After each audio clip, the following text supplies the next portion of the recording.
is an radicand. Radicand. If suppose if that square root of that is nth root of a, how will you read this one? Nth root of a. Am I right? This is square root, this is the cubed root, this is the fourth root. Am I right? How will you read this one? Nth root of a. Nth root of a is a surd. Nth root of a is a surd. So in this, n is known as an order of surd. N is known as an order of surd. N is known as an order of surd, and A is known as radicand. And A is known as radicand.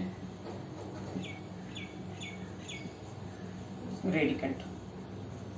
In one more question they may ask like square root, that is cubed root of 5.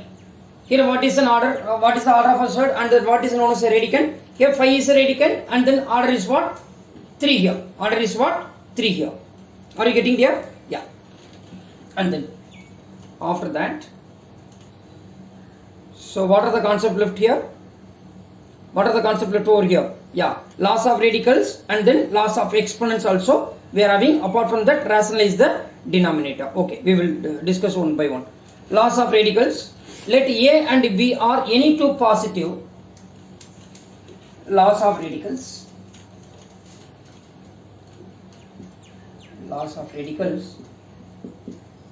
Let A and B. Let A and B are. Let A and B are any two positive real numbers. You can take any two positive real numbers only, because we don't know how to take the square root of a negative number and all. You will learn in class 11th only. So let A and B are any two positive real numbers. Let A and B are any two positive real numbers. Am I right here? Then root AB can be written as square root of AB can be written as root A into root B. Root A into root B. Square root of A by B can be written as square root of A by square root of B. For example, root 6 can be written as square root of 2 into 3 can be written as root 2 into root 3 here. Root 2 into root 3. In this case, square root of 3 by 5 can be written as square root of 3 by square root of 5 you can write. Square root of 3 by 5 can be written as square root of 3 by square root of 5 here. And then root A plus root B into root A minus root B. Root A plus root B into root A minus root B, which is nothing but it is in the form of A plus B into A minus B. So we know that A square minus B square. Here A is nothing but root A the whole square minus root B the whole square, which is equal to A minus B. Which is equal to A minus B. For example, root 7 plus root 5 into root 7 minus root 5. Which is nothing but root 7 the whole square minus root 5 the whole square, which is equal to 7 minus 5. Root 7 the whole square is 7 minus root 5 the whole square is 5. 7 minus 5 is how much? 2. 7 minus 5 is how much? 2. Are you getting there? Yeah. And then after that, let A and B are any two positive real numbers. Then root A plus root B into root C plus root D.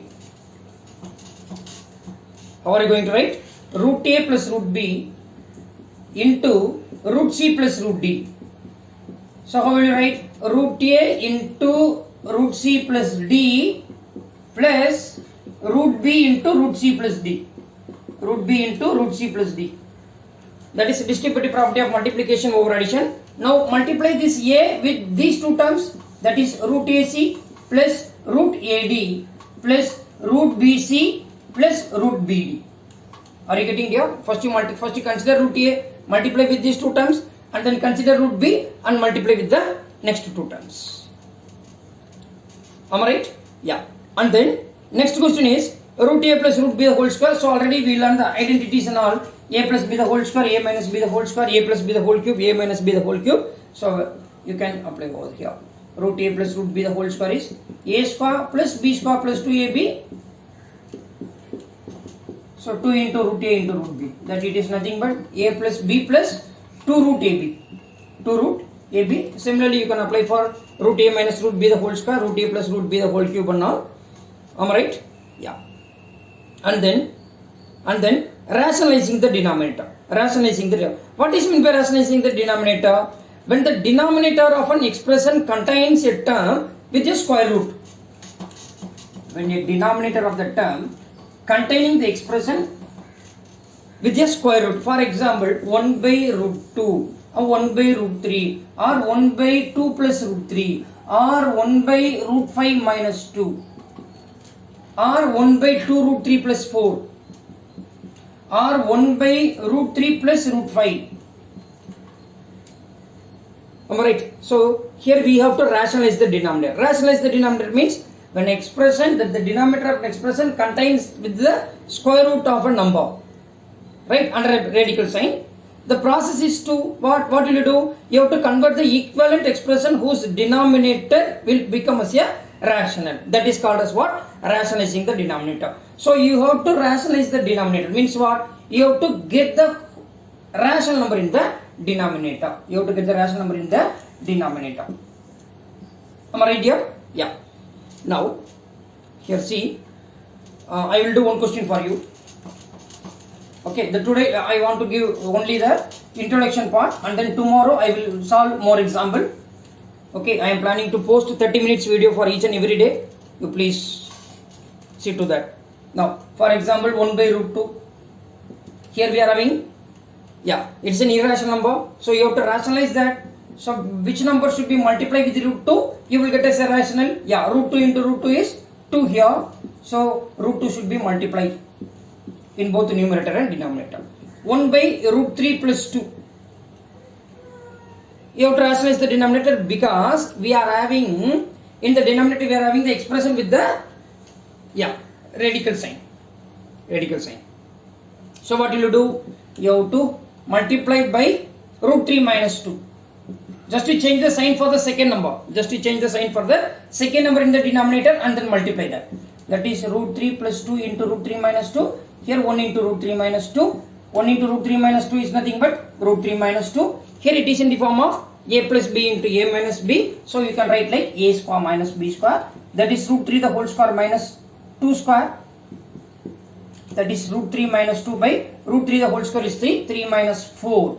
Am I right? Which is equal to minus 1. Root 3 minus 2 by minus 1. If you want, then you can write like 2 minus root 3. Okay, take minus commonest outside from the numerator. Then it is 2 minus root 3. Here we are having minus 1 the denominator. So we can cancel out that. Am I right here? Yeah. And then last concept in this chapter is loss of exponent. So this concept also already you learned in class 8 as well as in class 7.